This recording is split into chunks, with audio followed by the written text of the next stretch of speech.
Hello नमस्कार दोस्तों, YouTube channel पर आपका स्वागत है। दोस्तों आपको बताना चाहूँगा कि कंपनी लॉ के MCQ OMR based question paper मैं आपको दिखा रहा हूँ, जिसमें कि आपको पूरा सोल्व करके बताऊंगा, अच्छे तरीके से समझाऊंगा। और इसमें हिंदी इंग्लिश दोनों है। ठीक है भाई, इंग्लिश वाले भी बोल रहे थे इंग्लिश मीडियम में नहीं, आप इंग्लिश मीडियम में भी मैं आपके लिए लेकर आया हूँ। ठीक है, तो कोई बात नहीं है, अच्छे तरीके से आपको देखनी है वीडियो और इसको लाइक जरूर करें। ठीक है, ऑल इंडिया में ये जो पेपर है ये लागू होगा। ठीक है, कोई दिक्कत नहीं है। तो सबसे पहले दोस्तों ये क्वेश्चन बनता है, एक कंपनी के पहले निदेशक को किसके द्वारा नियुक्त किया जाता है। अगर इंग्लिश में बात करें, the first director of a company, जो first director of a company होता है किसके द्वारा अपॉइंटेड किया जाता है। दोस्तों इसका आंसर हो जाएगा सब्सक्राइबर ऑफ मेमोरेंडम, मतलब कि ज्ञापन के सदस्य द्वारा इसको नियुक्त किया जाता है। जो इसकी जो मैं धारा बता देता हूँ, 152 जो धारा है, सेक्शन है, उसमें बताया गया है। ठीक है, अगला क्वेश्चन दोस्तों इसमें बताया गया है कि a person is eligible for the post of auditor, मतलब ऑडिटर के पद के लिए योग्यता कौन है। ठीक है, देखो ऑडिटर के में मैं बताऊंगा, ऑडिटर जो है कंपनी लॉ के द्वारा जो है चार्टेड अकाउंटेंट अगर है तो वही ऑडिटर बन सकता है। ठीक है, सीए, ठीक है, चार्टेड अकाउंटेंट है, जिसको 141 सेक्शन में बताया गया है, 141 सेक्शन में बताया गया। इसका आंसर सी हो जाएगा दोस्तों। ठीक है, अगला क्वेश्चन बोल रहा है, तीसरा थर्ड क्वेश्चन है, ये बोल रहा है सरकारी कंपनी के मामले में लेखा परीक्षक नियुक्त किया जाएगा, मतलब in the case of government company the auditor will be appointed. जो ऑडिटर जो अपॉइंटेड किया जाएगा वो किसके द्वारा किया जाएगा। दोस्तों मैं आपको बताऊंगा कि जो ऑडिटर जो जो नियुक्त किया जाएगा दोस्तों, वो इसका आंसर हो जाएगा डी हो जाएगा, controller and auditor general of India के द्वारा किया जाता है ऑडिटर नियुक्त। और ये जो सेक्शन है, सेक्शन आपको बता देता हूँ, सेक्शन है 139(5) में है सेक्शन। ठीक है, उसके द्वारा नियुक्त किया जाता है। अगला क्वेश्चन बिल्कुल आसान है, ये आया था, कंपनी द्वारा जारी किए गए ऋण प्रमाण पत्र को क्या कहा जाता है, मतलब कि a certificate of loan issued by company is called, क्या कहा जाता है दोस्तों, इसको डिबेंचर, डी इसका आंसर हो जाएगा, ऋण ऋण पत्र कहा जाता है, ऋण पत्र कहा जाता है। अगला क्वेश्चन दोस्तों इसमें बोल रहा है, companies act 2013 extends to, company अधिनियम 2013 का विस्तार कहाँ है दोस्तों, पूरा संपूर्ण भारत में है, ध्यान रखना, होल इंडिया में है। ठीक है, अगर दोस्तों अगर कुछ भी मतलब क्वेश्चन आंसर में अगर कोई दिक्कत आती है तो आप मुझे कमेंट बॉक्स में भी लिख सकते हो। ठीक है, कोई दिक्कत नहीं है। अगला क्वेश्चन बोलता है, how many sections and schedules are there in companies act 2013। देखो कंपनी अधिनियम में कितनी धाराएं और अनुसूचियां हैं 2013 में। ठीक है, ये है धारा 470 और अनुसूचियां है 7 अनुसूचियां है। ठीक है, अगला क्वेश्चन बोलता है, which statement is not true, मतलब कौन सा कथन सत्य नहीं है। ये बोल रहा है कंपनी एक विधिक है, कंपनी एक नागरिक है। इसका आंसर दोस्तों मैं आपको बताऊंगा कि कंपनी एक नागरिक है। ठीक है, कंपनी एक नागरिक है, कंपनी एक सिटीजन बोल रहा है, ये कथन सत्य नहीं है। ठीक है, इसका आंसर हो जाएगा।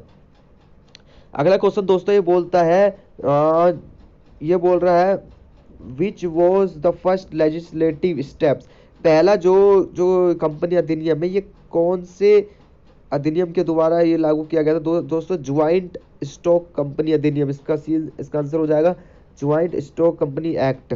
इसको आप स्क्रीनशॉट ले सकते हो। ठीक है, नहीं तो आप इसको मुझे टेलीग्राम पर लो हिंदी बाबा चैनल पे जाके आप इसको मुझसे ले सकते हो। ठीक है, पीडीएफ में वहाँ पे सेंड करता हूँ। ओके, बाकी अगला क्वेश्चन दोस्तों बोलता है, public company have minimum paid up capital, सार्वजनिक कंपनी की न्यूनतम प्रदत्त पूंजी क्या है। ठीक है, तो प्रदत्त न्यूनतम पूंजी क्या है दोस्तों, इसकी न्यूनतम पूंजी है 5 लाख। ठीक है, 5 लाख इसकी है। ठीक है, 5 लाख इसकी न्यूनतम है। अगला क्वेश्चन बोल रहा है, एक व्यक्ति कंपनी के बारे में कौन सा कथन सत्य है। एक व्यक्ति मतलब 1 पर्सन कंपनी, इसको पढ़ लेना आप दोस्तों, 1 पर्सन कंपनी। ठीक है, 1 पर्सन कंपनी जो बोल रहा है इसको बारे में, तो ये बोल रहा है 1 पर्सन कंपनी में केवल एक निदेशक की आवश्यकता होती है। ठीक है, बाकी होगा तो आप देखें। अगला क्वेश्चन बोल रहा है यहाँ पे, ठीक है, being a government company how much percent of paid up capital is to be held. मतलब कि ये बोल रहा है कि सरकारी कंपनी होने के नाते कंपनी के पास कितनी प्रतिशत प्रदत्त पूंजी होना आवश्यक है। कितनी प्रतिशत दोस्तों, 51% से कम नहीं होना चाहिए। ठीक है, 51%, नॉट लेस देन 51%। ओके, अगला क्वेश्चन बोलता है which celebrated case is related to the doctrine of indoor management. Doctrine of indoor management है, ये बहुत इंपॉर्टेंट है। ये तो पहली बात तो ये मैं क्वेश्चन पेपर मेरे पास है ही, मैं आपको बता ही रहा हूँ, फिर भी आप ये कर लेना। आंतरिक प्रबंध का सिद्धांत, ये कई बार आता है। आंतरिक प्रबंध का सिद्धांत जो है दोस्तों, ये है रॉयल ब्रिटिश वाला है, रॉयल ब्रिटिश बैंक बनाम ट्रकांड। ठीक है, ट्रकांड, रॉयल ब्रिटिश बैंक वर्सेस ट्रकांड। ठीक है, डॉक्ट्रिन ऑफ इंडोर मैनेजमेंट। अगला क्वेश्चन बोल रहा है essential feature of company. Company के क्या आवश्यक तत्व है। ठीक है, कंपनी के सभी आवश्यक तत्व हो जाएंगे। कैसे कि पढ़ लेना दोस्तों, कंपनी वाद कर सकते, केस कर सकते, इंडिपेंडेंट होती है। ठीक है, परस्पेक्चुअल सक्सेशन होता है, सब इसका आंसर हो जाएगा। ठीक है, ऑल इसका आंसर हो जाएगा। अगला क्वेश्चन बोलता है दोस्तों permission of central government is required in case of conversion. Central, केंद्र सरकार से हमें परमिशन लेनी होती है, किस मामले में लेनी होती है, ये आपको मैं बताना चाहता हूँ। ये जो केंद्र सरकार से परमिशन जो लेनी होती है वो public company to private company से ली जाती है। ठीक है, सार्वजनिक कंपनी से। ठीक है, इसको सेक्शन 14 में दिया गया है। सेक्शन 14 आप पढ़ोगे इसका, तो उसमें यही दिखाया गया है, public company to private company is permission by central government. Okay, तो हो जाएगा। तो ये किसी जो क्वेश्चन पेपर है ये किसी ने उन्होंने गलत कर रखा है। ठीक है, बाकी मैं जो बता रहा हूँ वो बिल्कुल करेक्ट है।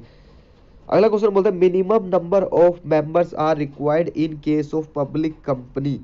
पब्लिक कंपनी में मिनिमम नंबर कितने होते हैं, 7 मेंबर्स होते हैं। ठीक है, मेंबर्स कितने होते हैं, नंबर बोल रहा हूँ मैं, सॉरी। सार्वजनिक कंपनी में न्यूनतम सदस्यों की संख्या कितनी होती है, 7 होती है। तो ये जो सेक्शन लिख रहे हैं ना, 271 सेक्शन में बताया गया है। 271 जो परिभाषा है, डेफिनेशन, उसमें बताया गया है। ठीक है, मिनिमम नंबर 7 मेंबर्स होते हैं, मैं नंबर बोल रहा हूँ। अगला क्वेश्चन दोस्तों ये बोल रहा है डॉक्ट्रिन सेपरेशन। डॉक्ट्रिन सेपरेशन इसका ऑल भी हो सकता है, बाकी दोस्तों आप इसका निकाल सकते। ठीक है, बाकी जैसे निकलेगा आप निकाल लेना, बाकी थोड़ा भी ऐसी है।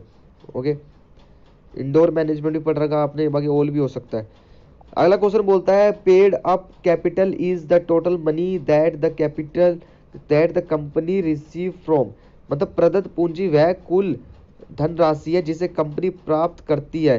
कंपनी जो प्राप्त करती है वो किसके द्वारा प्राप्त करती है दोस्तों, वो शेयर होल्डर के द्वारा प्राप्त करती है। ठीक है, paid up capital, total money जो रिसीव करती है वो शेयर होल्डर्स के द्वारा, मतलब अंशधारियों से रिसीव करती है। CSR, CSR का क्या अर्थ है दोस्तों, इन्होंने गलत कर रखा है, टिक कर रखा है। CSR का जो मीनिंग होता है वो कॉर्पोरेट सोशल रिस्पॉन्सिबिलिटी, मतलब निगमन सामाजिक उत्तरदायित्व होता है। अगला क्वेश्चन ये बोलता है राष्ट्रीय कंपनी विधि अधिकरण के अध्यक्ष की योग्यता क्या है। ये ध्यान रख लेना, ये पढ़ लेना, नेशनल कंपनी लॉ ट्रिब्यूनल, ये भी पढ़ लेना। राष्ट्रीय कंपनी विधि अधिकरण का अध्यक्ष की योग्यता क्या है, मैं आपको बता देता हूँ। इसकी योग्यता होती है 5 इयर्स हाई कोर्ट का जज होना चाहिए, या 10 इयर्स एडवोकेट प्रैक्टिस होनी चाहिए। तो इसमें एडवोकेट का पता ही नहीं, मगर इसका फर्स्ट इसका आंसर हो जाएगा। मतलब अ पर्सन हु इज और हैज बीन अ जज of high court of 5 years. ठीक है, सुप्रीम कोर्ट का नहीं है, मतलब जो डेफिनेशन जो बताई गई है वो हाई कोर्ट्स की बताई गई है। ठीक है, हाई कोर्ट्स की बताई गई है। अगला बोलता है what are the maximum numbers are prescribed for members of appellate tribunal. ठीक है, ये बोल रहा है अपीलीय अधिकरण के सदस्य, अपीलीय जो अधिकरण है उसके सदस्य अधिकतम कितनी होते हैं, उसके सदस्य अधिकतम कितने होते हैं, 11 होते हैं, 11 होते हैं। ठीक है, 11 सदस्य होते हैं। अगला क्वेश्चन दोस्तों बोल रहा है चेयरपर्सन ऑफ अपीलेट ट्रिब्यूनल। अपीलीय अधिकरण का जो सभापति होता है चेयरपर्सन, वो किसके द्वारा नियुक्त किया जाता है? वो CJ, नहीं गलत कर रखा है इन्होंने, वो है CJI, मतलब जो नियुक्त किया जाता है सर्वोच्च न्यायालय के क्या बोल रहा है डी, सर्वोच्च न्यायालय के मुख्य न्यायमूर्ति की सलाह से। हाँ ठीक है, चीफ जस्टिस ऑफ इंडिया के द्वारा नियुक्त किया जाता है, ध्यान रखना। अगला क्वेश्चन दोस्तों ये बोल रहा है जो उसमें अपील जो किया जाता है, मतलब जो उनका ऑर्डर होता है, उनके ऑर्डर ट्रिब्यूनल के जो ऑर्डर है उसके खिलाफ जो अपील की जाती है वो सुप्रीम कोर्ट में विद इन 16 डेज में की जाती है। इसका आंसर हो जाएगा, ठीक है, अपीलीय अधिकरण के आदेश के विरुद्ध सर्वोच्च न्यायालय में अपील दायर की जा सकेगी 16 डेज के अंदर, ठीक है। अगला बोल रहा how many maximum directors can be appointed in a company. एक कंपनी में सबसे ज्यादा अधिकतम कितने डायरेक्टर नियुक्त किए जा सकते हैं? दोस्तों मैं आपको बताऊंगा, इसकी जो डेफिनेशन है 149(1) में दी गई है, ठीक है। और इसमें आपको बताऊंगा सबसे कम 3 की जाते हैं मिनिमम, और मैक्सिमम 15 होते हैं डायरेक्टर्स, ठीक है। तो इसका आंसर 15 हो जाएगा, ए इसका आंसर हो जाएगा, ओके। अगला बोल रहा who is called brain of company. Company का मस्तिष्क किसे कहा जाता है? क्या आपको पता है? कंपनी का मस्तिष्क बोला जाता है प्रोमोटर्स को, ठीक है, प्रवर्तक को कहा जाता है, ठीक है। अगला क्वेश्चन है a public company is required to have a minimum number of director. किसी सार्वजनिक कंपनी के न्यूनतम निदेशक की 3 हो जाएंगे, ठीक है। मैंने अभी बताया मिनिमम नंबर्स कितने होते हैं डायरेक्टर्स के? 3 होते हैं। अगला लास्ट क्वेश्चन करते हैं दोस्तों, फिर उसके बाद पार्ट सेकंड, इसका जो पार्ट है अगला बनाएंगे, ठीक है। A person can not held office of a director in more than dash company. मतलब कोई व्यक्ति डैश कंपनी से ज्यादा कंपनी के निदेशक का पद धारण नहीं कर सकता। मतलब कोई व्यक्ति 20 कंपनियों से अधिक निदेशक का डायरेक्टर, मतलब डायरेक्टर का पद धारण नहीं कर सकता, ठीक है। ओके दोस्तों, वीडियो अच्छी लगी होगी। मैं आपको ये बताना चाहूँगा कि आप मेरे जो टेलीग्राम चैनल है उससे जुड़े, जिससे कि मैं आपको ये PDF आपको उस चैनल पर दे दूंगा। बाकी पूरी इसमें पूरे के पूरे क्वेश्चन है, 100 है, ठीक है। जो क्वेश्चन पूरा का पूरा क्वेश्चन पेपर है, ठीक है।